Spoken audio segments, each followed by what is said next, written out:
If you're familiar with cloud computing, you probably know that Amazon Web Services offers a complete set of secure compute, storage, application, and deployment services that help companies launch and scale their IT infrastructures while lowering costs. But did you know that you're still responsible for protecting your own AWS-based assets, meaning your applications and data, from advanced cyber threats? Protect your AWS with Barracuda Network's advanced firewall solutions. Visit AWS Marketplace or barracuda.com/AWS to learn more.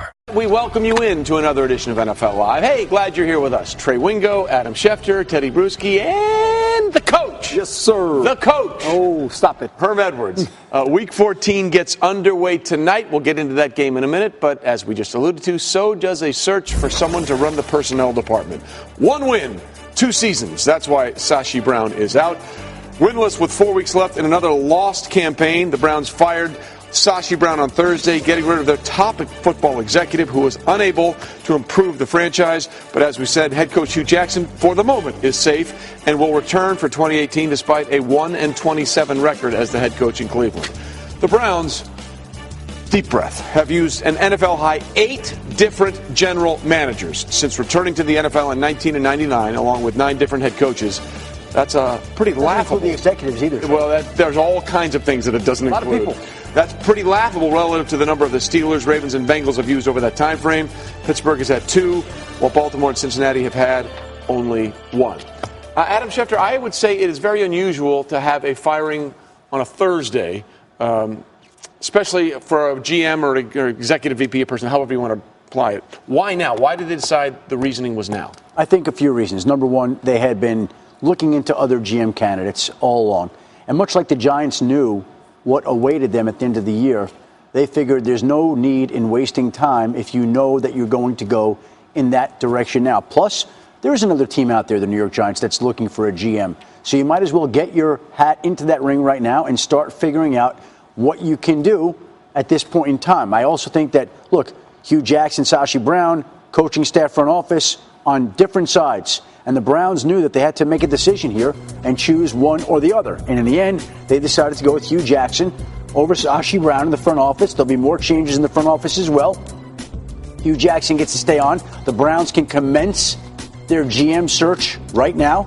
I think that they'll start interviews this week, perhaps. And again, there's no need to waste time if that's the direction that they knew that they were going in. And let me say this also, that the Browns and Sashi Brown also will be known as the guy and the team that traded away the picks that became Carson Wentz and Deshaun Watson. And that ultimately is why today is the day as much as any other reason.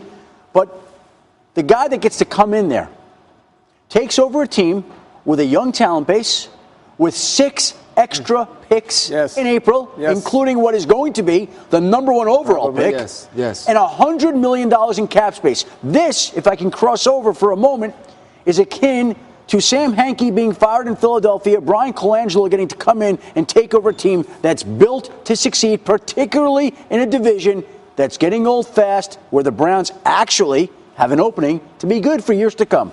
Well, can we talk about the quarterback position? Oh, boy, right? That's what it's been. That's what it is. And I don't think they'll be passing up the quarterbacks that are available in this draft. It won't happen. I think that's the next general manager that comes in first. I hope that he's on the same page with Hugh, because it's Hugh his guy. You don't know what's going to happen, because the only thing that I've gotten out of Cleveland in the past is confusion. What are they doing? Head coaches in and out, general managers in and out. As a player perspective, that immediately I go to, I'm a free agent. They've got a lot of money. I can get a lot of money there, but do I really want it? Do I really want Cleveland Brown money? I mean, I think a lot of players that think that way will actually take pause and say, do I want to take this from them? Because they will probably pay you the most. But you can get somewhere else where you have stability and you have somewhere that has a plan. They're going to have to be good salesmen, is what I'm trying to say. Sell to free agents that this is the place that you want to come, then we've got things going the right way. Well, they should have signed Herm instead of letting him go to Arizona State. Nobody's a better salesman than the coach. You guys have mentioned it. There is a treasure of untapped talent that they can tap into as far as the draft. They have money to go out and sign free agents. The key will be, and I think the most important key is, who will be the GM and who are the evaluators of talent? Because when you look at this organization, they have been burned in the fact that when they went out and drafted quarterbacks, it did not work out well. I think the last couple seasons, due to the fact that they had missed on him, they were almost in this position where they were reluctant to pick a quarterback because it has not been good for them when you look at the quarterbacks that have played here. And when you talked about the two young men that they passed up, that is the problem. They went for what we call numbers in the draft rather than solidifying the draft with a franchise quarterback. Well, that's the thing, right? Paul DePodesta, is he still there at this point, correct? He is, but look. Because he's the money ball guy. Let's try and circulate all these picks into something big, and it hasn't worked. The new GM, it hasn't worked so far. Yeah. Okay, it hasn't worked with the quarterbacks. But the new GM is going to come in, and he's going to want his people. He's not going to want Sashi Brown's people. I would imagine he's not going to want analytics people. So we're going to see, I would expect to see, a lot of changes to that front office, just like they're saying Hugh Jackson will be back, and for right now, he is. But we've seen GMs go into Detroit, in Tennessee. They get a chance to work with that guy. And maybe Hugh Jackson and whoever the GM is will get along marvelously and work together for 10 years. But maybe they won't, and Hugh Jackson will be out after a few games. I mean, I like Hugh Jackson. I think he's a quality offensive mind, but he has to take some of this blame, too, for not winning a game or two, squeaking out a win here. You're in close games, coaching decisions, various things. I've seen bad football teams still be able to win football games. How come Hugh and that coaching staff, they're still sitting there with a goose egg in the win column? Let's not point it all at Sashi Brown here. There are still ways to win football games that they haven't been able to find. Hugh Jackson is 0 for September, October, and November. As the head coach of the Cleveland Browns, he's never won in the months of September, October, and November. And this is an organization that hasn't won a football game on a Sunday since December 13, 2015, when Johnny Manziel led the Browns to a 24-10 win over the 49ers. They've been an embarrassment for 2 years. Somebody's got to put a stop to it. Well, and the problem is it just manifests itself because, as you mentioned, Teddy, they've been in a lot of close games in the last 2 years, but they can never seem to make the play to win it. And all of a sudden, if you're a team like that, you can continue to change players in and out, but that's the mindset. Something's going to happen bad. Yeah. Right? You've been a player. I've been a player that comes in, and then all of a sudden you're in you see the head coach up there is the same one that hasn't won football games in September, October, and November. Why is it going to be different? I'm looking at you in a way. We talked about Sashi Brown. We talked about Hugh Jackson. We've not mentioned Jimmy Haslam. Jimmy Haslam heads up this group. D. Haslam. They head up this group. They were involved with Tennessee football. They're involved with Pilot J.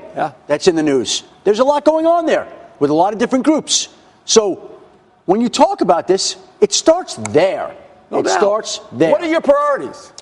You just mentioned it. When you're an owner, if you have different interests besides your football team, what are you wasting? What are you putting your energy into? And hopefully it's the Cleveland Browns. Because this fan base, these players, just think about the fan base and the players that constantly see change.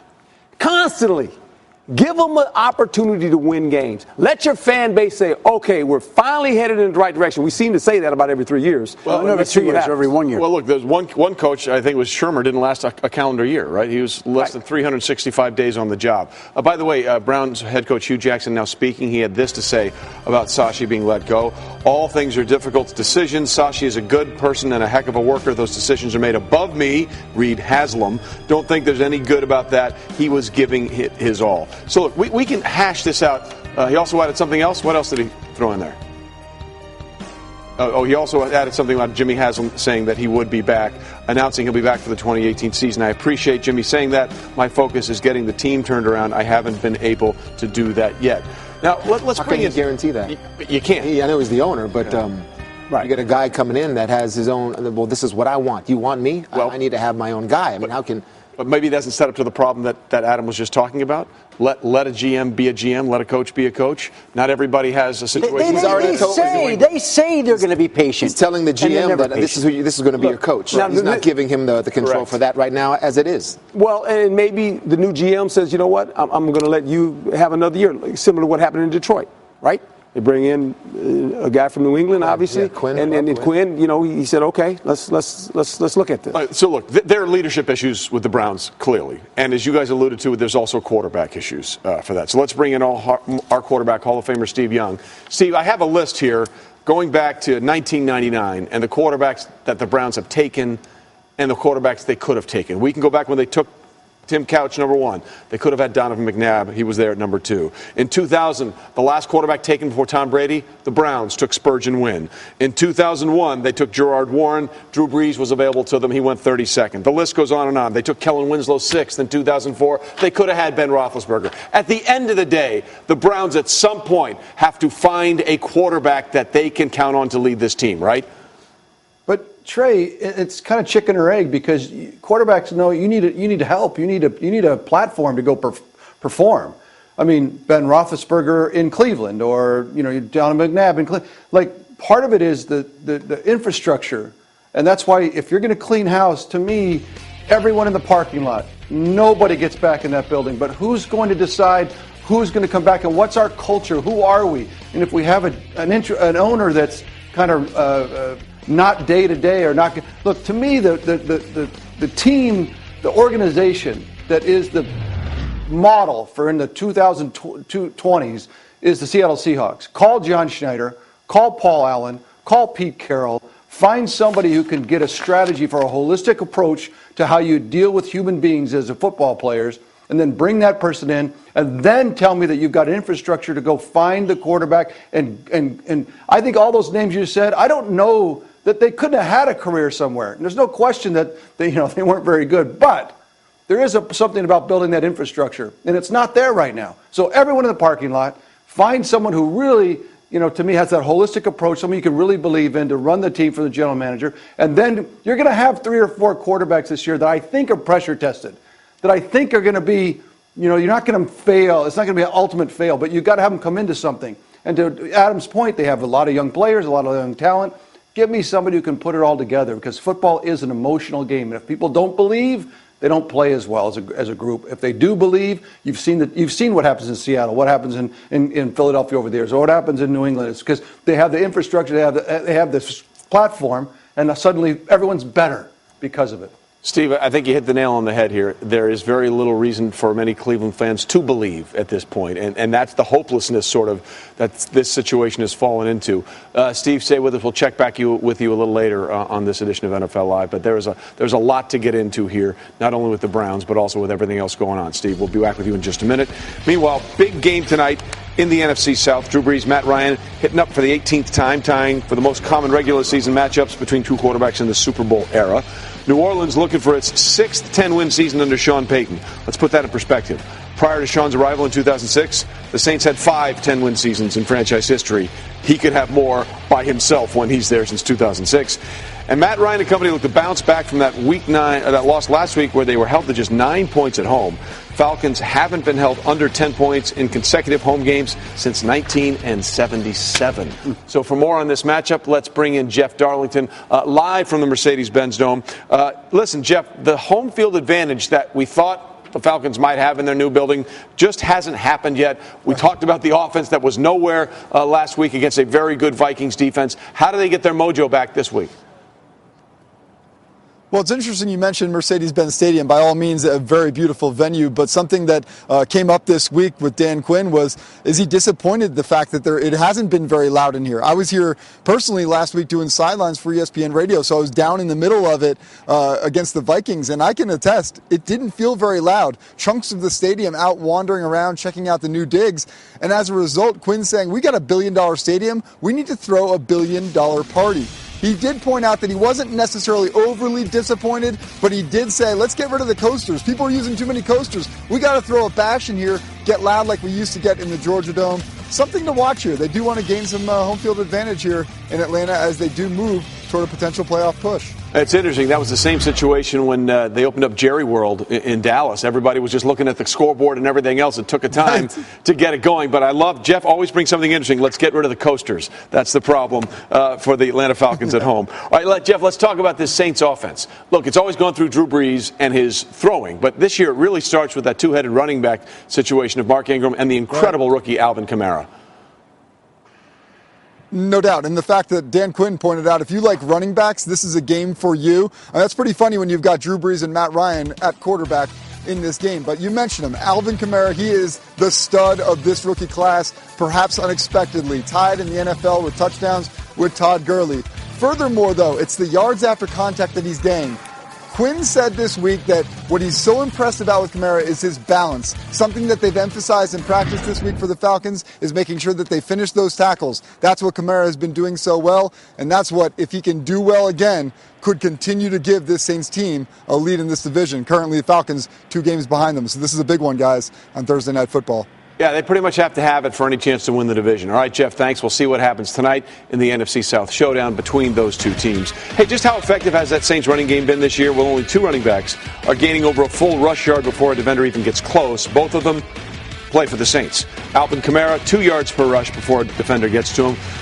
Within 1 yard. That is the best in the league per NFL Next Gen stats. And Teddy, I think offensive line stat there too. Yeah. Yes. Also, they're blowing people away. Mm-hmm. Yes. I think I figured out why Alvin Kamara is so hard to tackle. He's not human. No. He's a cephalopod. You know what a cephalopod is? Sure. It's a mollusk, a squid, an octopus. It's just jelly. He's gelatinous. I know you'd answer. That's why I said. He is so slippery. You can't get a grip on him. Yeah, and when he runs in between the tackles or out of the tackles, everyone's focused on the run game. But in the pass game, the screen pass reel of the New Orleans Saints is endless. And here's a tear screen from Alvin Kamara. Out of an empty set, line up as a wide receiver. Kuechly plays off. He's afraid of the 9 route. But then these offensive linemen, like I was talking about, are able to get down to the right, and then he tears across the line of scrimmage. The reason why it's called a tear screen, he's at the receiver position there.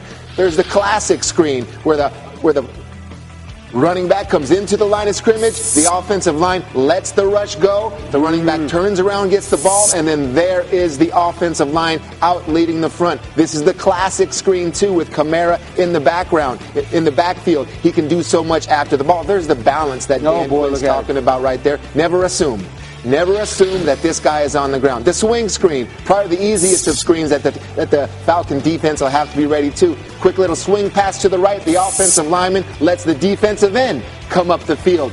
Brees then swings it out wide. Sometimes the defensive end makes a good read, but there's the offensive lineman down in space making a block, and here's the balance. Here's a lot of people assuming that he's on the ground. No, he's not down. So never assume he's on the ground. He's got that balance that Coach Quinn's talking about. But there's also slip screen. There's middle screen. There's so many different screens you have to be ready for based on where he's aligned. That's what the Falcons have to worry about. You got to recruit one of those guys to Arizona State, Herm. You got that right. I mean, this is great analysis, Adam. This is Coach Brees' really. The quarterback, Brees, this is his Sproles. This is Darren Sproles in this offense, right? This is why they went up in the draft to get him. When you look at how they use Darren Sproles and how great he was in his career, they use him in the same way. I don't know if Sproles ran it as well in between the tackles. But I'm just saying, he's got that feature. Hey, Sproles is and was a great player. But if you talk to the Rams defensive players who went up against Leonard Fournette this year, the rookie running back who went 4th overall, and also went against Alvin Kamara, they will tell you that Alvin Kamara was the more impressive running back that they faced. That's because he's not human. He's a bag of jelly. He doesn't have any bones. It's some of the stuff he does. He's a cephalopod. It's ridiculous. All right, Adam, you got some injury updates for this game? Yeah, Mark Ingram listed as questionable for tonight's game, but he is expected to go, so he will be there leading the way for Alvin Kamara, complimenting him and giving the Saints the type of rushing attack that they've had this year that has defined this season. Ingram is expected to be out there for the Saints. And good news on the cornerback front for both teams. Marshawn Lattimore, who did not play on Sunday, will be out there tonight. Desmond Trufant, who did not play last week, will be out there tonight. Obviously, Lattimore's coming back from the ankle injury. Trufant's coming off the concussion. Both players will be out there, so good news on the injury front for both teams. Hey, sports fan, the SiriusXM free listening event may be over, but you can get it all back with packages starting at $6.99 a month. That's right, college sports, the pros, fantasy, 24/7 talk and analysis, and basically the best sports coverage around could be yours once again. And that's just the beginning, because we've got tons and tons of commercial-free music, plus comedy, entertainment, and more waiting for you too. Subscribe now with packages starting at $6.99 a month. Get all the details and subscribe at SiriusXM.com/GetSXM. The NFL is looking to adding targeting as a specific category for video review next year, much in the same way that rule is in the college game. Troy Vincent, the league's football operations chief, says it's on the agenda to discuss it with the competition committee, and I think we can count Steelers safety Mike Mitchell among those not in favor of this idea at all. This is not damn football. When I was 6 years old watching Charles Woodson, Rod Woodson, Sean Taylor, the hitters, Jack Tatum, that's football. This ain't football. You got to know what the risk is when you sign up. No one wants to be paralyzed. No one wants to have head injuries. These are all things that are negative. But let's not try to turn football into a dangerous, barbaric game. This is how I've changed my family legacy. Before I got drafted, I had $368 to my bank account. That is far from the case today. I've changed my family legacy by this beautiful game of football for forever. It's a man's game. If you want to be a little kid, you don't want to get your hit, then don't come out here because it's for grown men. At the end of the day, this is football. If you want to see flag football, then let's take our pads off. That would make it easier for me because now I don't got to wear heavy. But give us flags for me to pull off because that way I know what we're playing. I signed up to play full-speed contact football, and we're not doing that. I feel like I got to ask a guy, hey, are you ready for me to hit you right now before I hit you? And that's crazy. I'm going to mess around and get hurt trying to protect an offensive player because he's running an over route. Damn it, your quarterback shouldn't have threw that ball messed up. That happened 2 years ago. I'm not joking at all. Andy Dalton threw a ball to Tyler Eifert 2 years ago. Tyler Eifert had to dive for it. I was aiming for his gut. But if he don't dive, he don't get in the head. That's $50,000 out of my pocket, though, because Andy throws a bad ball. Make that make sense. Wow. Again, there's a lot to get into there. By the way, OCU Manura tweeted this out. Are players really this dumb? Hate to say it, but come on. Former players have died and are dying horrible deaths because of head trauma, and you're complaining because the league is taking steps to at least try and reduce it. Air quotes, make it flag football ridiculous. Okay, there's a lot to dive into there. First and foremost, is there any part of you as former players that agree with what Mike Mitchell is saying? I agree that in the past, football has been that way, where you could tee off on guys and use your helmet as a weapon. That's the way it was. That's all I agree with that. But football has changed. And so you need to learn to go with the times, all right? Football is no longer like that. It's not that way anymore. And these players have to realize that. Those comments by Mike Mitchell just set us back. Just set us back in terms of everything that we are trying to do for player safety. The first time I got a helmet when I played in high school, I was 14 years old. And I got that helmet, and you know what I thought to myself? I thought, I can't wait to hit somebody with this. Yeah. That's right. It's just the way it was coached. It's the way it was understood. It's not that way anymore. Now, we all should want players to look at their helmet when they get it for the first time and realize this is for protection. This is for protection, to protect my head. And these shoulder pads are what I need to use the proper way to lay a hit on an offensive player or a defensive player, whatever it may be. So things have changed.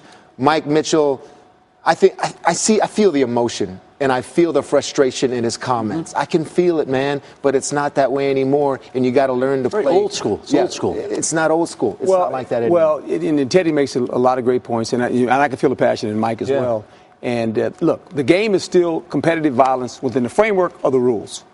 I always got to remember that as a player. It's competitive violence in the framework of the rules. What does that mean? Well, as we continue to evolve this game called football, the rules change.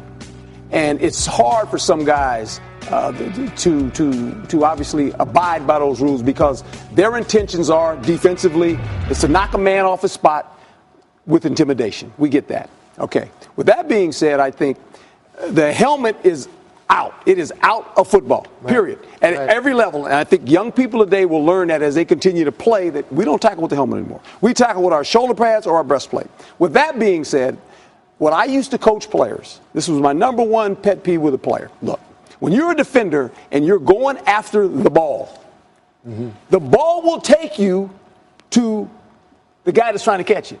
And there comes a point to where if ball's coming, eventually, if you play the ball, you'll run into the guy you're trying to defend.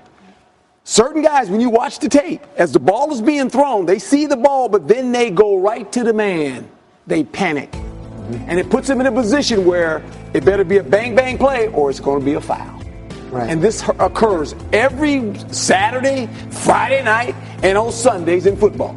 And you can tell the difference of a guy playing the ball and actually not playing the ball and trying to run through the man. And since then, information and awareness has sparked this change on head injuries, on CTE, those various things to where tackling has to change. A lot of things has to change. But more importantly, this attitude in our players has to change, because if you want to play that way, it is your choice, but you will continue to get fined. And you will, with the targeting rule maybe in the future, then you get ejected. And I'd like to say, why are we always behind college? You know, college has the targeting rule, because I've seen some hits this year where I've seen them and I said, that's an ejection. He should be thrown out. But it's not. These officials are robotic.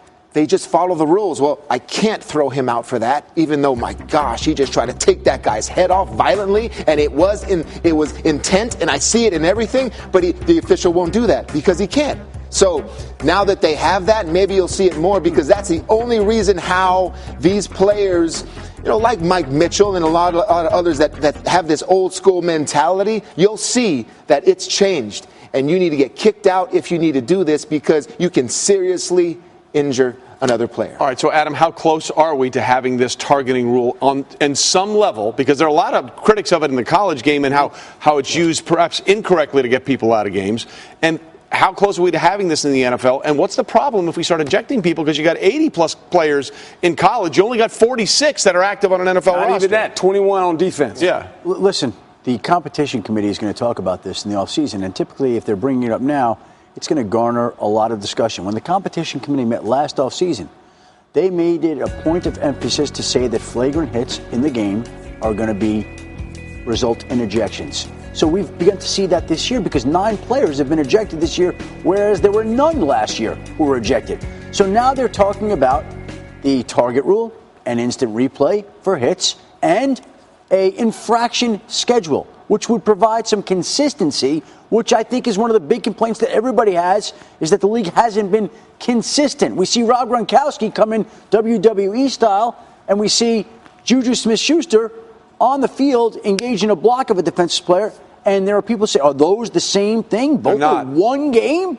So the league, I think, wants to come up with an infraction schedule the same way it has a fine schedule, so that if you throw a football in the stands, it's $5,000. If you engage in unnecessary roughness, it carries a certain fine. It's spelled out. So that if a player does something, we have the schedule right here, and we're going to stick to the schedule, and this is what it is. Yeah, and I agree with that, but I also understand this.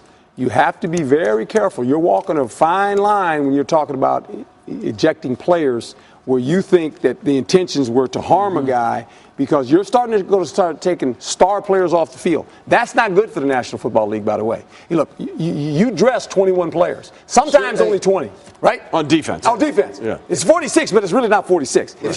If your star player decides to put the crown of his helmet right in someone's face mask, he deserves to be ejected.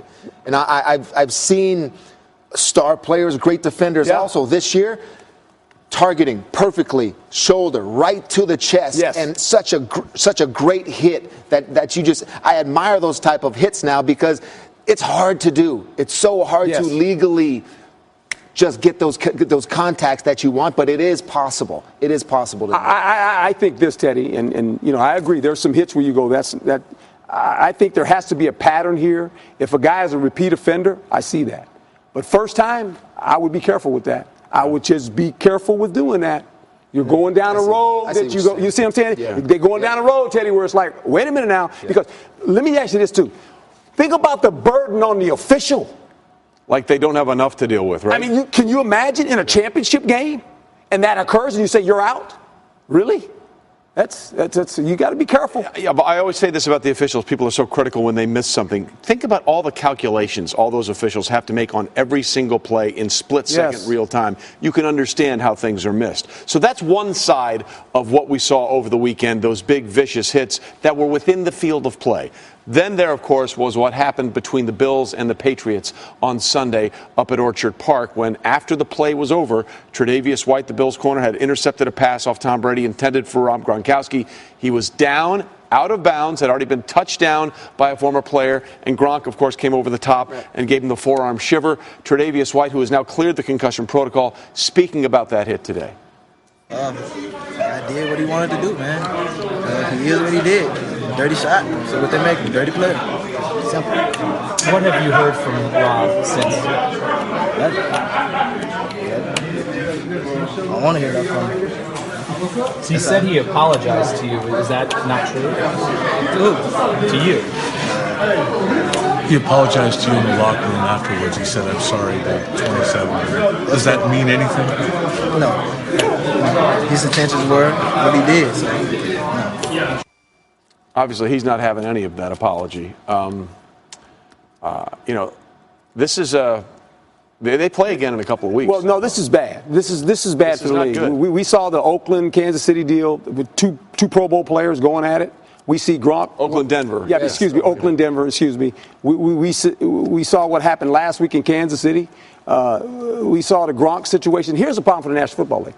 When this happens, and it happens to be your star players, and after the game on Monday, all we're talking about is that rather than football, that's not a good look for anybody. Right. You want to talk about the games, not a fight, not a dirty hit by Gronk. Look, this is Gronkowski. He is the best tight end in the league.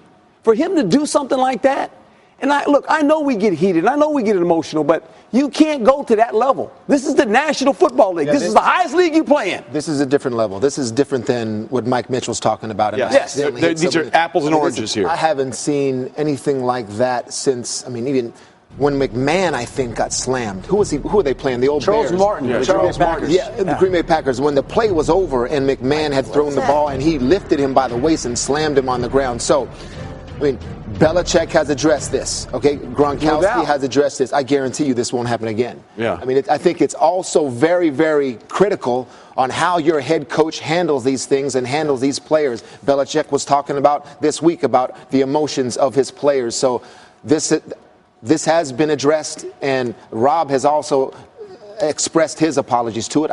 Is there a face-to-face apology? I think Tre'Davious just said there wasn't one, but going forward, this type of behavior can't be tolerated. By the way, Tre'Davious White went on about the one-game suspension from Gronkowski, saying, "Man, it's a joke. I don't know what to say on that. I'm laying there. He snuck me with my back turned. He could have broken my neck." So, obviously, not only does he have a problem with the hit, he has a problem, as a lot of people had, that it's a comparable offense to the Juju Smith-Schuster block, both getting a one-game suspension. Mm-hmm. So, inconsistency, right? Inconsistency. That's right. Yeah, and there's talk that they maybe look to a rule in the offseason as well, besides targeting. Is there a play that's an intent to injure, like the Mike Evans play or the Rob Gronkowski play? And maybe that has a separate category like you were alluding to. Time for a quarterback spotlight for Week 14, all Hall of Famer. Our Hall of Famer, Steve Young, back with us. All right, Steve, give me the quarterback with the best matchup this week. You could probably say Derek Carr against the Chiefs. I'm going to go opposite. I'm going to pick Alex Smith versus the Raiders defense. I think the Raiders defensive line's played a little bit better the last couple of weeks, but I like Alex Smith. I think they're going to have bookend seasons, Trey. I think their offense, especially offensively, September and December, I expect a surge from Alex Smith and these guys to try to take control of the AFC West. Well, he certainly wasn't the reason that they lost to the Jets. He had a 70-yard run and a 70-yard throw and threw for 4 touchdowns. Steve, give me the quarterback with the worst matchup Week 14. I don't like Cam Newton, even though he's at home. You got the Minnesota Vikings, and to me, the Vikings, if you're going to attack this defense, you have to do it with a balance, and that's what the Panthers do not have. They don't have the running game behind Cam. This is where Cam needs to put on his Superman cape and do it all by himself, and I think that is not a recipe for success necessarily in January, but especially late in season. So I don't like this matchup versus the Minnesota Vikings. Steve, you are nothing if not consistent, and I say this because I'm asking this question. The quarterback you want regardless is... The one Tom Brady. Wait, it's December. This is Week 14, and do you see any sign that he's 40? He might be able to pull this off. I thought for sure, no matter what he ate, no matter how long he slept in the hyperbolic chamber, sooner or later we'd see something that says, I'm 40. It's like, it's not happening. You talk about the squishiness of Kamara, whatever you said, psycho, what was the word you used? Cephalopod. Cephalopod. I don't know. There's something. Both of these are aliens. Kamara and Tom Brady are aliens right now. My favorite thing ever, every week, is when Steve comes on and pretends he doesn't have a law degree and didn't go to BYU and isn't really smart. What was that word you used? I never heard it before. Get out of here. All right, give me the breakout quarterback this week. Look, I think it's more about just giving a nod to Josh McCown and what he's done with the Jets this year. Everyone likes to put people in a category and say, oh, well, he's just a journeyman. Oh, he's just a game manager. Oh, he's just holding the seat warm until somebody else comes along. Josh McCown has expanded his game and done a lot of good work for the Jets. And so I like him as a breakout, not only just this week against Denver, but just the whole season. Tip of the cap to Josh McCown, what he's been able to do.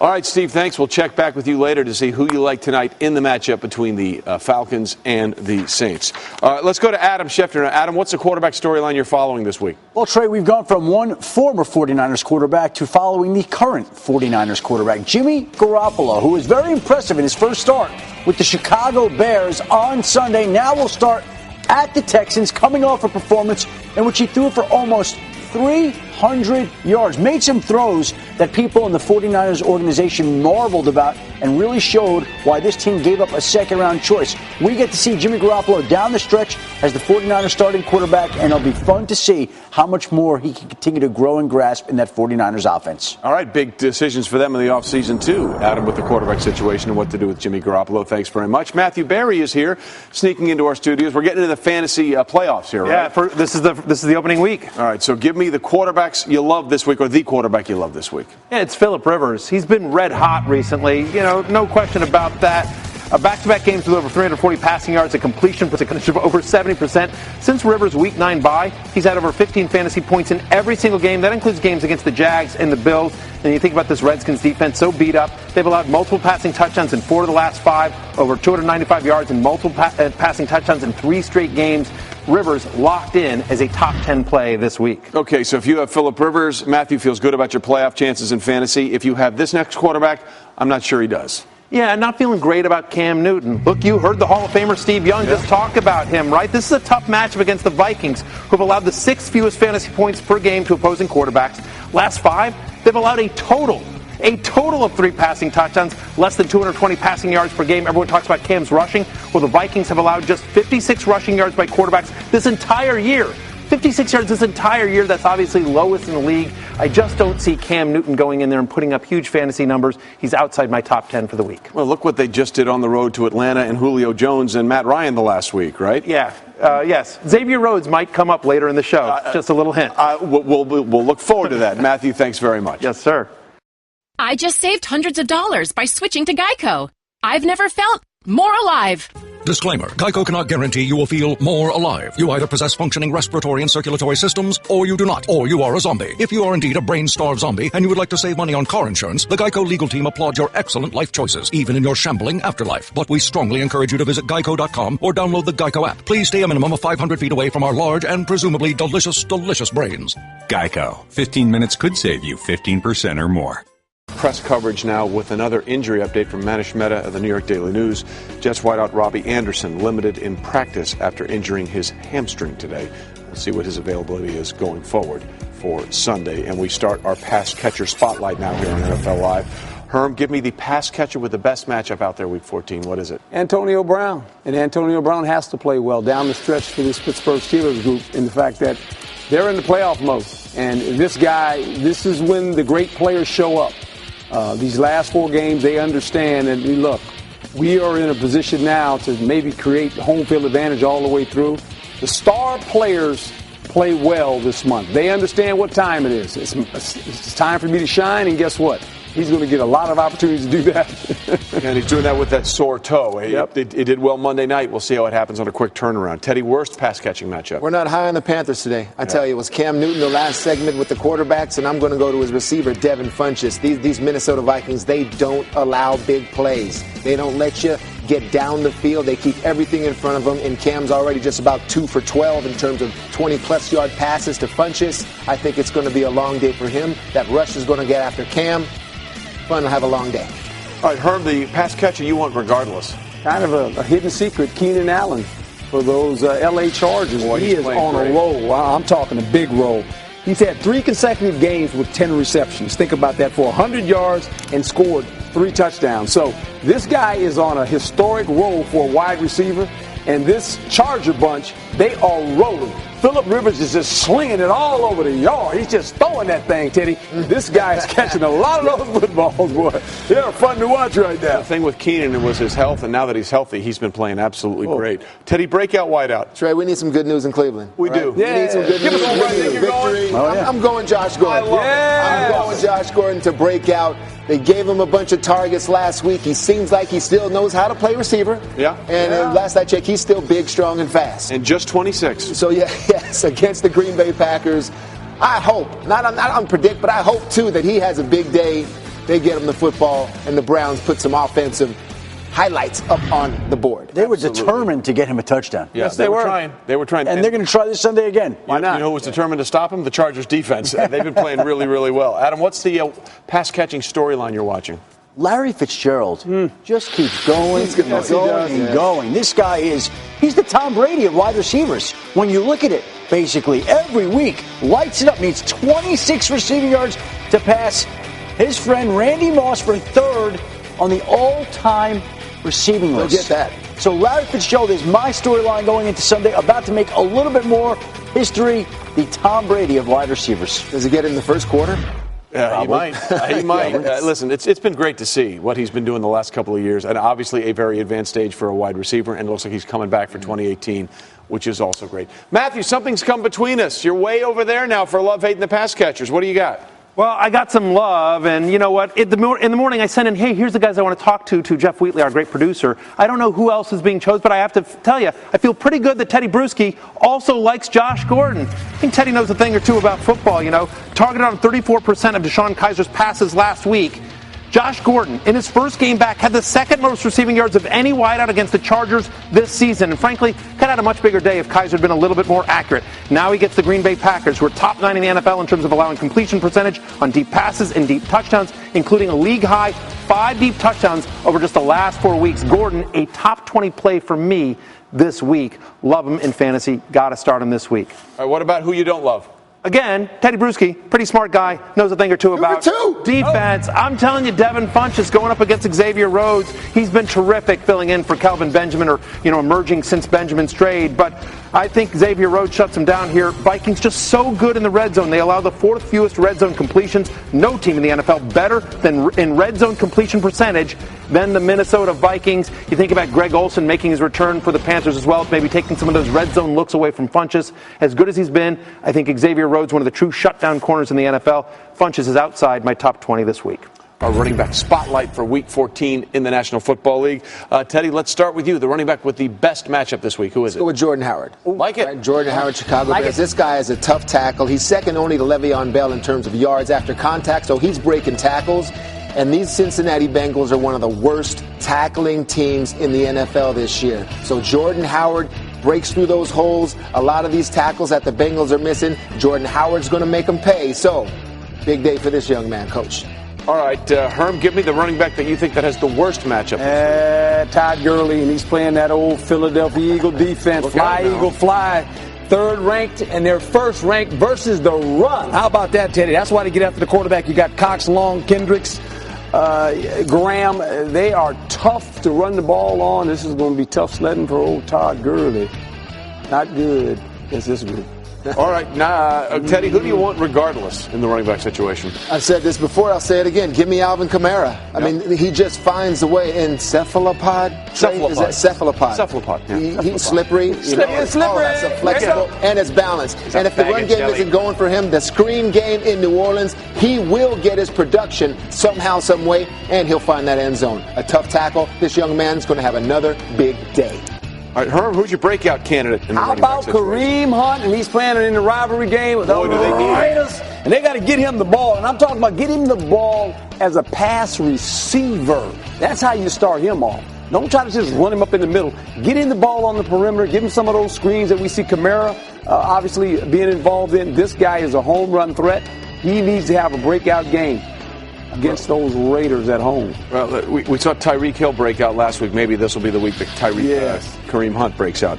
Adam, storyline you're watching. Well, that same game with the Chiefs and Raiders, Marshawn Lynch obviously needs a big game against the Kansas City Chiefs at 101 rushing yards last week. His first 100-yard rushing game since Week 5 of 2015. The Raiders can use another one this week against the Chiefs' run defense that has been vulnerable. With first place in the AFC West on the line, Marshawn Lynch, storyline to watch at running back this week, Trey. All right, we'll see. He had the big run for 51 yards last week. We'll see if he can continue to do that as well. Matthew Berry, what's the love-hate for running backs in this week's playoffs? Well, I actually love two running backs, and they play on Monday night. Dion Lewis and Rex Burkhead of the New England Patriots have been absolutely fantastic recently, and this is a good matchup here against the Dolphins, who since Week 5 are allowing the second most running back yards per carry. This team running the ball the 8th highest percentage of the time when they're in the red zone. Well, guess what? Miami is the NFL's least efficient red zone defense. No Rob Gronkowski in this game, so maybe on the road they lean on the run game a little bit more. By the way, last 3 weeks, Dion Lewis leading the NFL in rushing yards, 264, and of course, Burkhead's been terrific as well. A running back I'm not crazy about is DeMarco Murray. Todd Gurley in Week 7 was the last time a running back ran for 75 or more yards against the Cardinals. They're giving up just 3.35 yards per carry in that stretch. Cards have allowed a running back to score on the ground just once in the last 5 games here. He's in a timeshare with Derrick Henry. You know, there's only one game this year where DeMarco Murray's gotten over 15 carries, so you can't count on volume there. It's a tough matchup. Splitting carries, basically all you're doing is you're hoping for a touchdown with DeMarco Murray. He's outside my top 20 in Week 14. Well, the Ravens' defense has been just great in 2017, leading the league with 29 takeaways, and they've already got 3 shutouts on the season. Only 4 other teams have pitched that many shutouts in a given year over the last 30 seasons, and 3 of them went on to win the Super Bowl, including the 2000 Ravens, led by linebacker Ray Lewis. And delighted to be joined now on NFL Live by the outstanding linebacker for the Baltimore Ravens, C.J. Mosley. All right, C.J., when I say to a member of the Ravens-Steelers week, what does that mean to you? It's a lot of intensity, a lot of focus. A lot of mental focus, mainly. We already know the physical part about that game. And, Suggs said it best, when you get drafted by the Ravens, you get drafted to beat the Steelers. So the 2 games that we play them and, potentially the playoffs, they always mean a lot no matter what the record is. Listen, you came in 2014 into the league, as did Steelers linebacker Ryan Shazier. We all saw what happened to him on the Monday night game. What was your reaction when you saw the hit and you saw Shazier go down, and how do you process that as a player? It was scary, as a fan and as a friend of his. It was scary to see him go down like that. And, even though his head was pretty much up when he made a tackle, you know how football works, man. You just can't avoid some injuries. So, the team said a prayer for him in our team meeting. I texted him the day after, he got hurt because I didn't want to bother him. I knew he was with his family. So, yeah, I texted me back, and he had let me know that he was okay. So, I was glad to hear that. We trained together coming out of college. We was always being compared when we got done with college, and still getting compared now. So, I wish him a speedy recovery, and definitely hope for him to be back on the field. When we talk to players that are no longer playing now that work with us, they say sometimes it's hard for them to imagine that they did what they did for all those years in the NFL. Does that give you pause at all when you see something like that happen? Well, you get caught up in the moment so much. For most guys, we've been playing football since we was 4 or 5 years old. I know for me and my brother, we've been playing since we was little kids. So, football is just second nature to us. And, when you see injuries like that, and you see, former players in the past, with the injuries, and the CTE and the things that's been coming to light these past few years, sometimes you do step back and try to look at and think about, your future. But, like I said, at the end of the day, that's what we've been doing our whole life. So it kind of what comes with the sport, even though, that sucks to say. So I think it's more of a mental clock for each individual player about how much they want to play or how much they want to risk their body when they play this tough sport. Well, in that game between the Steelers and the Bengals, besides the Shazier hit, there were some significant suspensions that were handed out. One was reduced to just a fine for some serious big hits. Now we're hearing that Troy Vincent, the executive VP of football operations for the NFL, is contemplating the idea of bringing in the targeting rule that's in college into the NFL. What goes through your mind when you hear something like that? Well, my first initial thought was it might be a lot more suspensions. When it first got, I think my senior year in college, when it first got implemented with the targeting rule, some players got affected on our team. So, it's all for the game. You want everybody to be safe. And as for players, it's pros and cons to it. You don't want to get suspended if you make a hit that you think's legal, and you don't want to be hesitant to tackle somebody when you're a big hitter or you see a time to try to make a play. But at the end of the day, it's always for the safety of the player. So I mean, if the rule does come into play, just how we implemented the rules on players getting fined. With illegal hits, we changed that game up that way in the past few years. It's gonna have to be the same way if that rules apply. We're gonna have to figure out a way to change up the way we make our tackles, or you might have to just lay off certain hits that we can't do. All right, let's talk about the game again against the Steelers this coming Sunday. You've already played them once, and they won that game, although it was a very close affair. You guys are in the playoff hunt right now. How critical is this game for you guys to come away with a win to keep your playoff chances going? As far as the playoff, it's definitely a big jump for us as far as, keep our win streak alive. We've been pretty hot the last few games. Also it'll be, I think a team boost to morale, go down there Sunday night. This is definitely going to feel like a playoff game. I've been there when we pretty much had our playoff chances already locked in before we played there. We went there when, we lost a lot more games than we won towards the end of the season. And we also been there in a wild card game. And each time, the fan crowd and the atmosphere felt like a playoff game. So Sunday night, the last game on Sunday, they can clinch the conference with the win. We can keep our playoff hopes alive. All that's planned in effect for this game. And on top of it being, one of the biggest rivalries in the NFL. So it's definitely going to be, a lot of intensity, and it's going to definitely feel like a playoff game. All right, so it's a big game Sunday night for the Ravens against the Steelers. There's also a big game that you care about. Let's see, January 1st, when Alabama, who's back in the college football playoff, takes on Clemson. I'm sure you weren't upset that they were in the Final Four. Make the case, though. Tell everybody why Alabama is going to be the one that's going to hold that trophy again.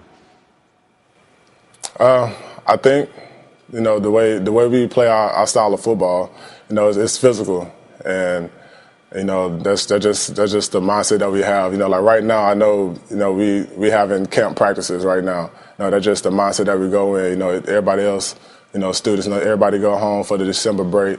Alabama players, we still there. We working hard. We doing our fourth quarter. We got the camp practice, like I said. We getting our mind physically and mentally ready, for a 2-game playoff battle. And, it's definitely going to mean a lot playing against Clemson again, for the third time. Even I still have a bitter taste in my mouth because I was on the sideline, and, that's the first time I've been part of a championship game with Alabama that we lost. So it's going to be a lot of fun to see those guys go out there and, try to fight for another championship. Well, we'll see what happens Sunday night, and, of course, we'll see what happens on New Year's Day on January 1st, 2018. CJ, as always, we appreciate it. Thanks for being with us. Yes, sir. Thanks for having me.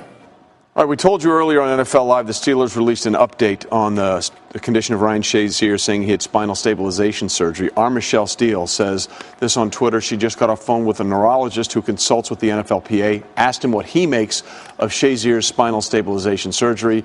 And this neurologist, Dr. Alessi, says, quote, "It's not good. We're not going to see him this season. He may not play football again." That's Michelle Steele's tweet on the update on Ryan Shazier. Again, that's someone interpreting the surgery. We need to be clear. Not someone who was in the room. That's someone she spoke to that has knowledge of what this spinal stabilization surgery means. And that's all the information we have at this moment. Meanwhile, Adam, we have the game tonight to deal with, and we continue to have thoughts and prayers for Ryan Shazier. Do you have any information on the game tonight? Yeah, it looks like the Saints are going to be getting back Mark Ingram, as we mentioned before. The Falcons will get back Desmond Trufant and Marshawn Lattimore, the other rookie cornerback, who may be the favorite to win the Defensive Rookie of the Year. He also will be out there playing despite the ankle injury. All right, time for picks for the game. Steve, we start with you. Who do you like? I like the Saints. I think that my feeling, Trey, is this team is getting better. You've not seen the best of the Saints, and I'm not sure that we haven't seen the best of the Falcons already. So I have the Saints 33-24. I might be a low-scoring affair, but I think these offenses are too good. And it's late season, so I got the Saints. All right, Steve, thanks. We'll talk to you next week. Coach, who do you like? I'm going to go with the Falcons at home, 27-23. Obviously, this is it's a must-win for the Falcons. Yeah. They could be out of the playoffs if they lose game tonight. I'll go head-to-head with you, Coach. What you got? I'm going with the Saints. Ooh, all right? Okay. Don't underestimate that New Orleans Saint defense. Yeah, Cam Jordan's playing great football. And Kamara, he's going to make plays. Yeah. You can't stop him. You can't. He's going to make plays. You know why you can't stop him? Wasn't there a song like that? Can't He's a stop him. cephalopod. He's a cephalopod. That's why. All that being said, to Herm's point, they have to win this game, the Falcons do. Our football power index gives them only a 52% chance to make the playoffs if they win, but only 19 if they lose. So I'm going with them, the home team, to rally, find an offense, find a way to win, despite the great plays by the cephalopod and Alvin Kamara. Thanks for watching NFL Live. I just saved hundreds of dollars by switching to Geico. I've never felt more alive. Disclaimer. Geico cannot guarantee you will feel more alive. You either possess functioning respiratory and circulatory systems, or you do not, or you are a zombie. If you are indeed a brain-starved zombie and you would like to save money on car insurance, the Geico legal team applauds your excellent life choices, even in your shambling afterlife. But we strongly encourage you to visit geico.com or download the Geico app. Please stay a minimum of 500 feet away from our large and presumably delicious, delicious brains. Geico. 15 minutes could save you 15% or more.